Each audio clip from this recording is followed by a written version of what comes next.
Olá, eu sou Rosiane Rodrigues e volto com vocês no programa Escribas, aqui do Grupo de Estudos Braulio Goffman. Hoje nós vamos conversar com o professor Michel German. O professor Michel German é do Núcleo de Estudos Judaicos da Universidade Federal do Rio de Janeiro e também do Instituto Brasil-Israel. Michel, é um prazer ter você aqui conosco. Seja muito bem-vindo. Obrigado. E vamos começar. O que é sionismo, Michel? Porque a gente está vendo, né? Você tem, inclusive, colocado posts no YouTube, tem escrito artigos sobre sionismo, né? Essa compreensão do sionismo, mas as pessoas normalmente não sabem o que é, e a gente está vendo aí uma série de usos políticos, inclusive dos neopentecostais, a esse movimento. O sionismo é um movimento? O que é o sionismo? Então, o sionismo é um movimento, boa tarde, o sionismo é um movimento que surge nos anos 90 do século XIX como movimento organizado, junto com um monte de nacionalismos, não é? A ideia de surgimento de movimento tem a ver com contextos históricos, políticos, sociais que justificam seu surgimento. Ser judeu na Europa dos anos 90 do século XIX era muitas coisas. Uma dessas coisas passou a ser também ser membro de uma nação, e alguns desses grupos decidiram que a partir dessa perspectiva nacional era necessário um Estado judeu. Então, quando a gente fala sobre sionismo, a gente está falando sobre autodeterminação de um povo. A gente está falando sobre criação de um Estado nacional de um povo. A gente está falando sobre construção de uma identidade nacional. Em maneiras absolutamente gerais, em traços muito fortes, mas definidos, isso é sionismo. Tal qual há outros nacionalismos, há o sionismo. Qual é o problema do uso político desse sionismo, quando ele é feito hoje, tanto pela direita quanto pela esquerda, quanto por grupos radicais extremistas da extrema esquerda, quanto por grupos neopentecostais, por exemplo? É que eles tiram a dinâmica, eles tiram a ideia processual de que há várias formas de ser sionista, há várias formas de se identificar com o nacionalismo judaico, há várias formas de ser membro desse movimento, e colocam na sua perspectiva de que somente há uma forma, né? Então, assim, se a gente para analisar o nacionalismo brasileiro, né, o nacionalismo brasileiro existe a extrema-direita, a extrema-esquerda, o centro, o meio, a ponta. Então, o nacionalismo judaico é a mesma coisa. Existe nacionalismo judaico de esquerda, de direita, de centro, de ponta. Nos últimos anos, a partir da década de 90, alguns grupos começam a olhar para o sionismo a partir de usos que esses grupos precisam, e não do sionismo. Então, vou dar um exemplo para você, tá? Vamos começar a falar primeiro sobre a extrema-esquerda. A extrema-esquerda começa a incorporar alguns elementos que são elementos conspirativos da história, né? Pegando emprestado da extrema-direita, inclusive, né? A ideia de que um movimento tão radicalmente diverso como o sionismo deve ser encarado somente como uma coisa. No caso da extrema-esquerda, colonialismo, imperialismo, essas coisas todas. Então, se o sionismo como um todo é imperialista no singular, né, porque o sionismo é só uma coisa, colonialista no singular, porque não é só uma coisa, então alguém que seja sionista de esquerda está mentindo. Porque não existe um imperialismo de esquerda na perspectiva desses grupos. Não existe um colonialismo de esquerda na perspectiva desses grupos. Então, você começa a deslegitimar setores inteiros do movimento sionista. Assim, se o sionismo é colonialismo, não existe esquerda no sionismo. Então, se você é de esquerda, você mente. O sionismo estaria para o nacionalismo como pan-africanismo, estaria para os judeus como o pan-africanismo está para os negros? É uma possibilidade de análise. A noção de retorno... Quer dizer, o sionismo prevê o retorno para Israel da mesma forma que o pan-africanismo, de uma certa forma, prevê, não sei se um retorno, mas uma busca de origens africanas, é isso? Exatamente. Quando você fala em busca de origens africanas, em relação ao panafricanismo e ao sionismo é exatamente a mesma coisa, né? Aqueles movimentos do século XIX e XX entre os negros norte-americanos, caribenhos, está surgindo também entre os judeus, né? Sim. Negritude, os movimentos Sim. de recuperação do imaginário africano, Aimé Césaire, essas referências de poetas, intelectuais, guerrilheiros, Fanon, essas referências da negritude me parece uma boa relação. E é isso, o sionismo é exatamente isso. Então você pode pegar o Fanon, o Césaire e falar assim, eles são iguais? Não são iguais, mas eles pensam a partir da necessidade de você entender a recuperação das referências africanas como referências fundamentais.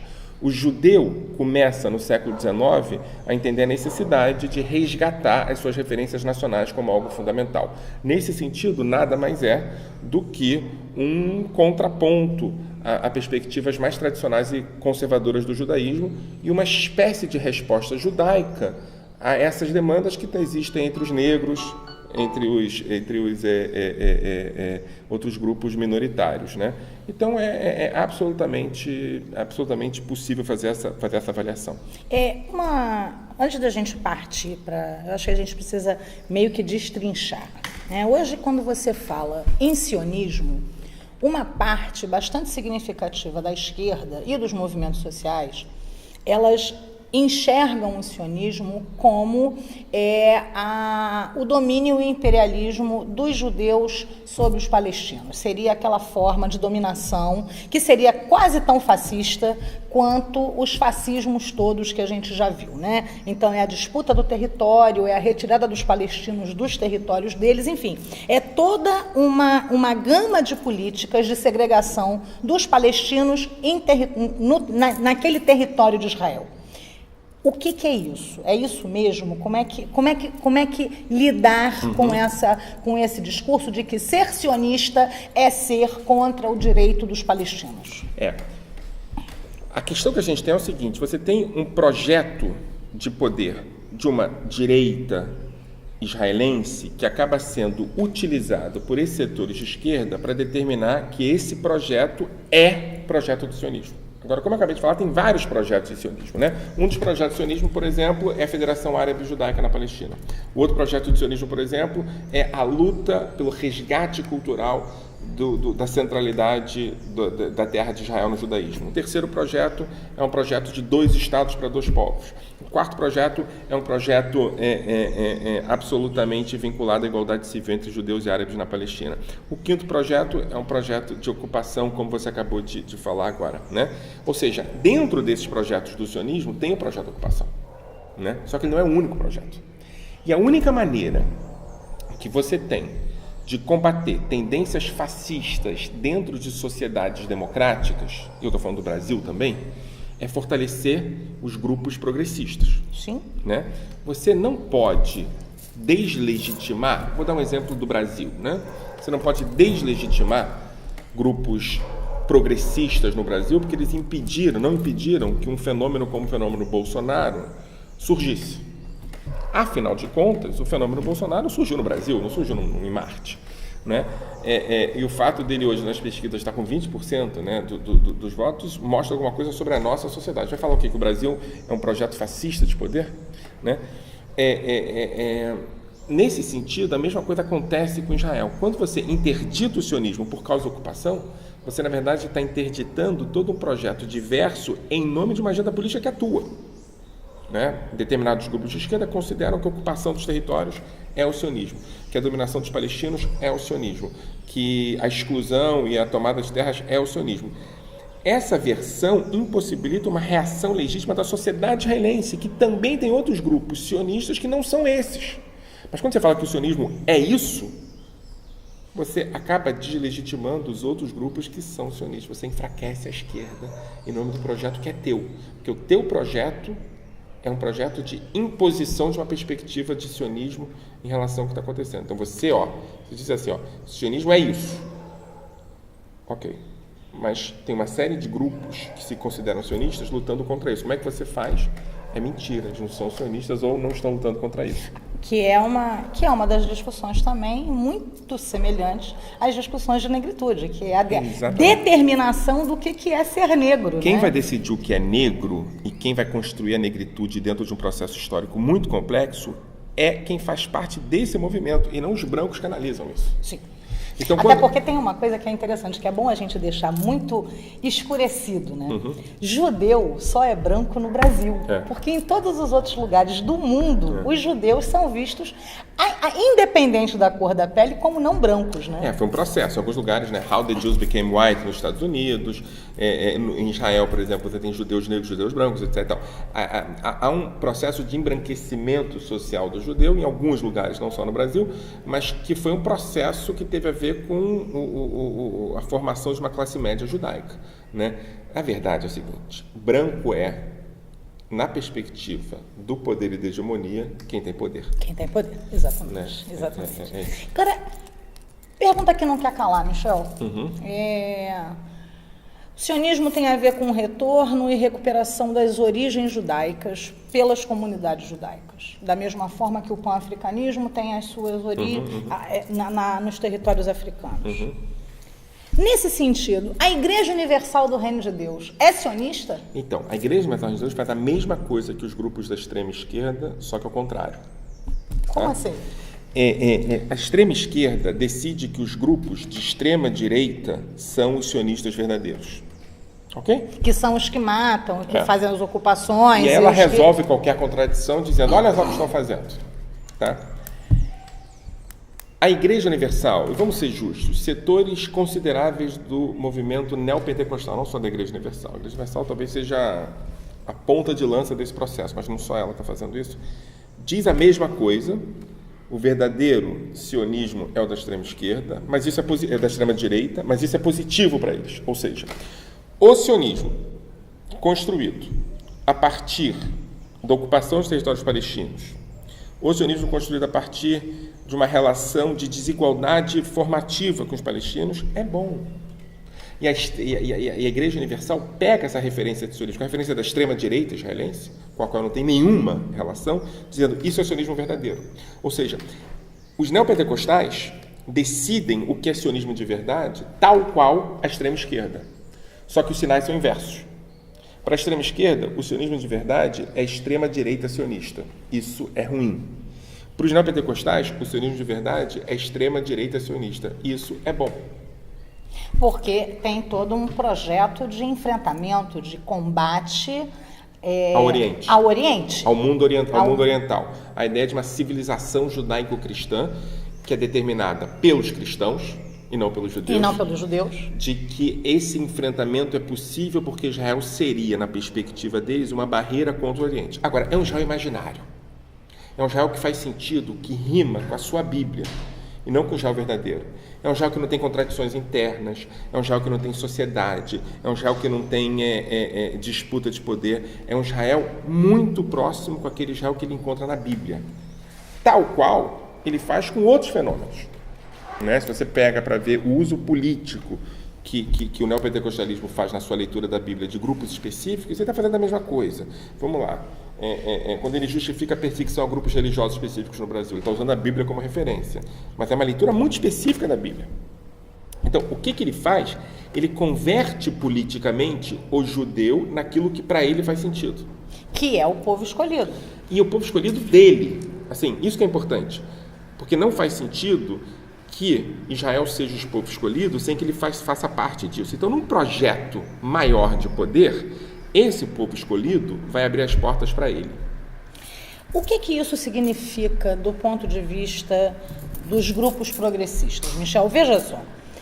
A Igreja Universal importou, né, todas as pedras do Templo de Salomão de Israel. Isso tem uma relação econômica muito forte. Né? A gente percebe, né, em Jerusalém, por exemplo, uma massa de neopentecostais, de pessoas que são oriundas de igrejas brasileiras, né, igrejas fundamentalistas cristãs, fazendo visitas a Jerusalém como se ali fosse o lugar em que seria o lugar do povo escolhido. Isso tem reflexos econômicos e reflexos políticos, porque isso interessa ao governo israelense, né? Porque isso acumula dinheiro, acumula divisas para o Estado, mas isso também reflete do ponto de vista de quem pretende um projeto progressista, não só para Israel, como também para o Brasil. Então vamos lá, vou dar um exemplo para ficar mais claro. A mudança da embaixada de Tel Aviv americana para Jerusalém. Estou falando dos neopentecostais americanos, mas dá no mesmo. Os neopentecostais americanos transformam a embaixada dos Estados Unidos em Israel de uma embaixada em Tel Aviv, como o consenso internacional pedia, para Jerusalém. Se você parar para ver, isso não está em nenhuma das 10 primeiras prioridades sequer dos grupos de centro-direita sionistas. Isso não é um ponto. Isso é um ponto dos evangélicos. Então, os evangélicos estão, na verdade, determinando a agenda da política interna israelense. O que faz todo sentido, porque o governo de Israel hoje vê os pentecostais como sendo, os neopentecostais, como sendo aliados deles. Quem se ferra nessa história são os progressistas.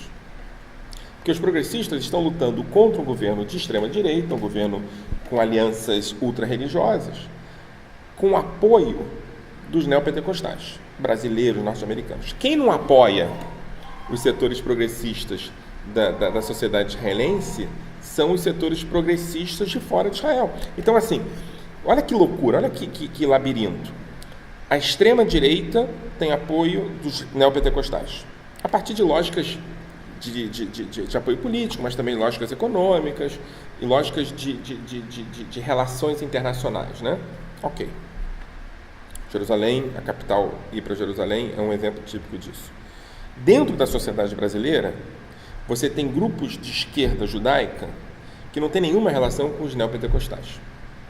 Esses grupos de esquerda judaica que não têm relação com os neopentecostais apanham dos neopentecostais e de uma certa direita ou uma extrema-direita judaica que está aliada com os neopentecostais. Esses grupos progressistas olham para a esquerda e falam assim: precisamos de ajuda. A esquerda diz: não ajudamos porque vocês são sionistas. Então a situação é que a esquerda judaica está num combate frontal com relação ao que está acontecendo entre os neopentecostais e a extrema-direita, mas não tem apoio de uma esquerda nacional, porque eles seriam sionistas, e sendo sionistas não pode ter apoio, porque o sionismo é de direita. Isso acontece em Israel também. Em Israel, a situação é o seguinte: o governo de Israel atual governo de Israel, acusa setores da sociedade israelense de traidores por serem de esquerda. Os neopentecostais apoiam o governo de Israel. Esses setores são considerados traidores pelo governo, são considerados traidores pelos neopentecostais, mas o mundo progressista, o mundo de esquerda, considera eles setores não legítimos, que são sionistas.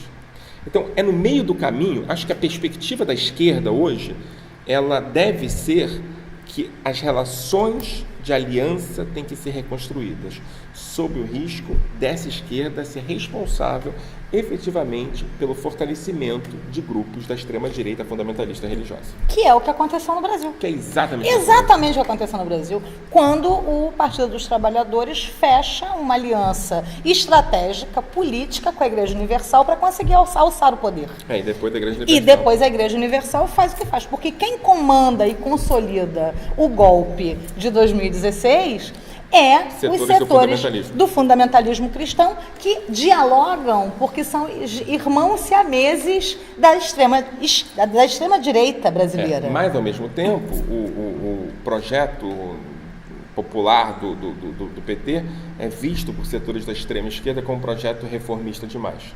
Então, o PT é jogado aos tubarões pela extrema-esquerda e é considerado um projeto ultrapassado pela extrema-direita. O lugar do judeu de esquerda em Israel e no Brasil é esse. É o lugar de que é considerado traidor pela extrema-direita e não legítimo pela extrema-esquerda. É o lugar de isolamento. A gente podia falar só disso e achar que isso tem a ver somente com a minha vida e com o meu cotidiano. Mas isso é um modelo que a gente tem que entender que tem a ver com a participação dessa esquerda e dessa extrema-direita no Brasil e no mundo hoje. Se a esquerda não perceber que essas alianças são necessárias e que você tem que olhar com mais complexidade para o quadro político, você fortalece a extrema-direita e o fundamentalismo. Que é o que acontece muito com a nossa realidade aqui no Brasil.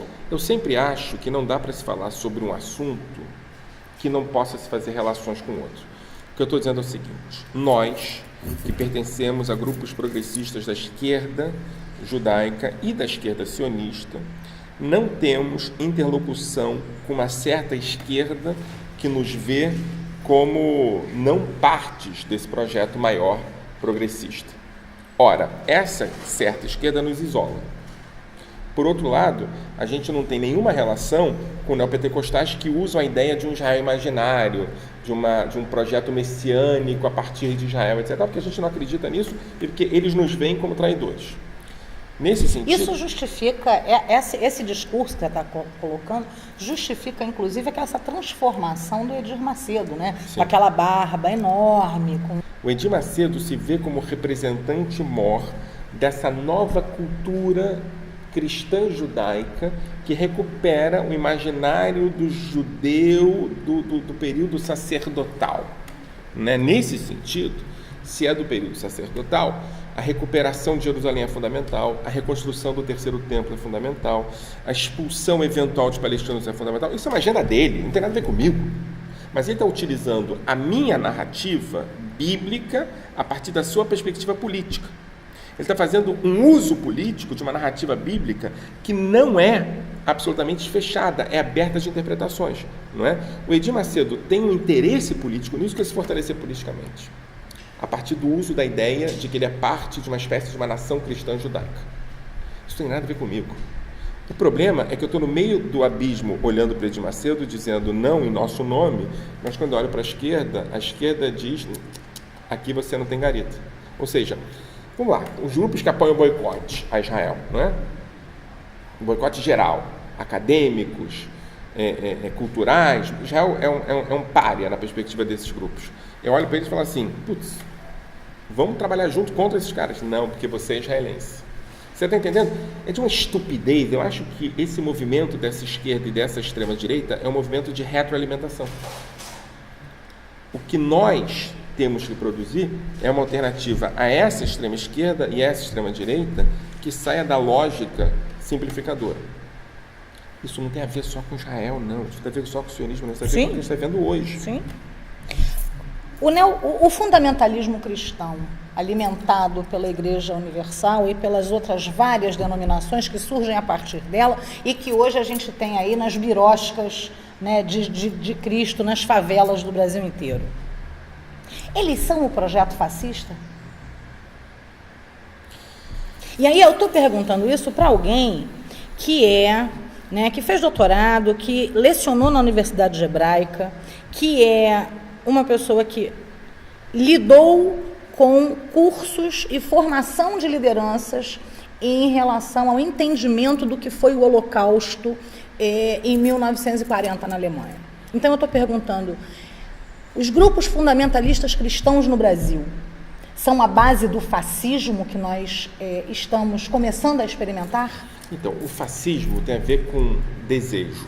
Tem menos a ver com um projeto político definido, tem mais a ver com desejo. Desejo de poder, desejo de destruição, desejo de submissão do outro, desejo de pureza. O fascismo não pode ser entendido, né? Aqui a gente pega Reich mais do que qualquer outra coisa, a não ser a partir da noção de desejo, de tesão mesmo, tesão de destruir o outro.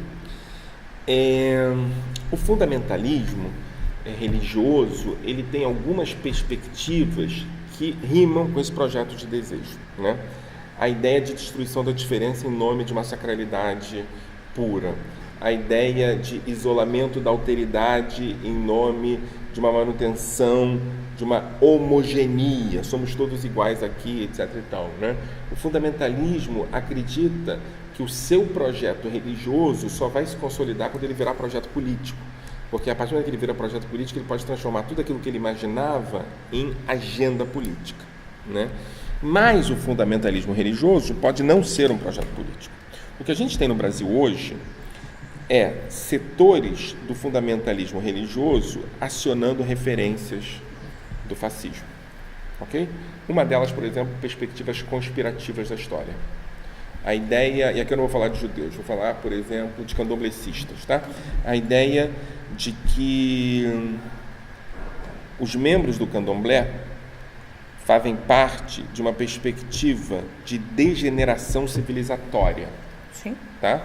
Fazem parte de um pacto cultural com o demônio.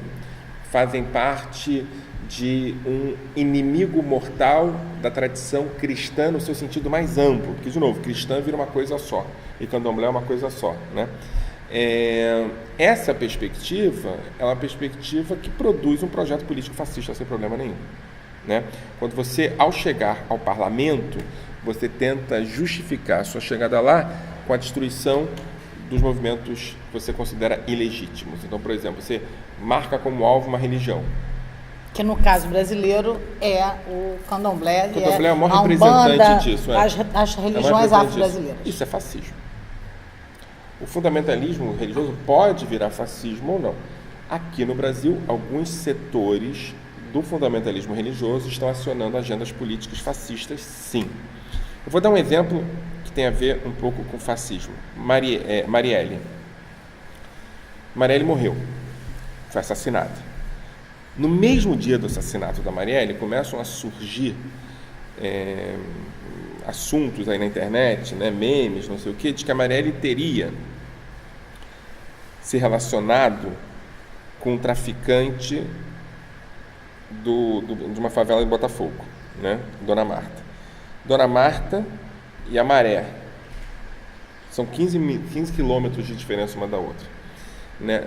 Marielle nunca conheceu nenhum traficante, nunca teve relacionamento com isso, mas isso pouco importa. O que importa é que por trás disso tem uma perspectiva chapada de realidade que é muito importante, que é a ideia de que o mundo é formado por nós e eles. E os nós somos cristãos, homens de bem, brancos, puros, e eles é o resto. Então, essa mentira vinculada à imagem da Marielle é uma mentira que nos faz entender muito mais coisas do que a gente pensa. A ideia de que a Marielle é o lado de lá e que há um lado de cá é fundamental.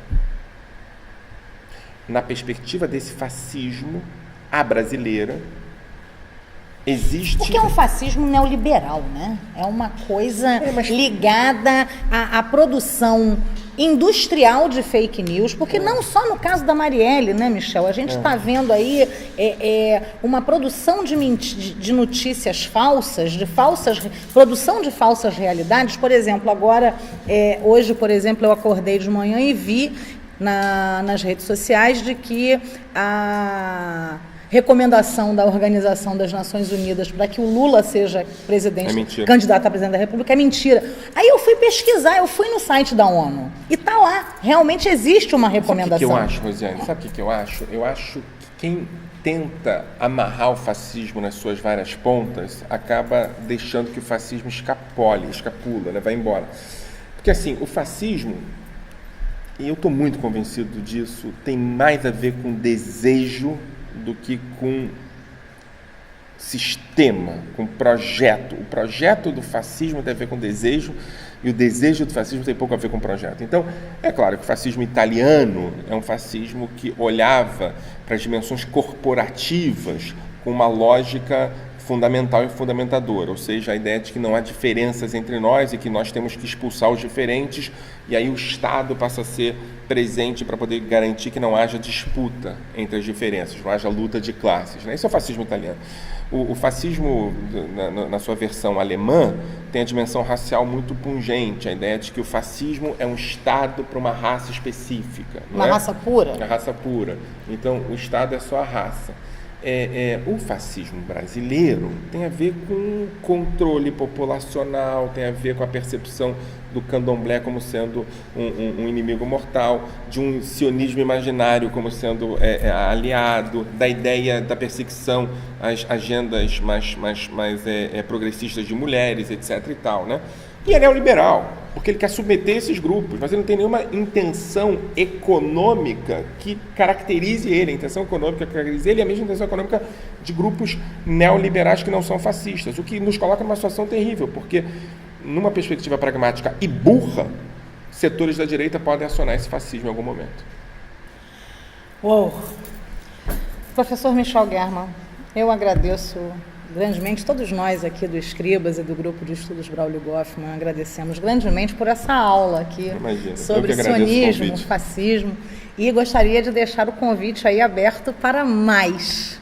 Né? Nós precisamos falar muito sobre fascismo, muito sobre discriminação. Falar e derrotar. E derrotar. Valeu, obrigado. Obrigada.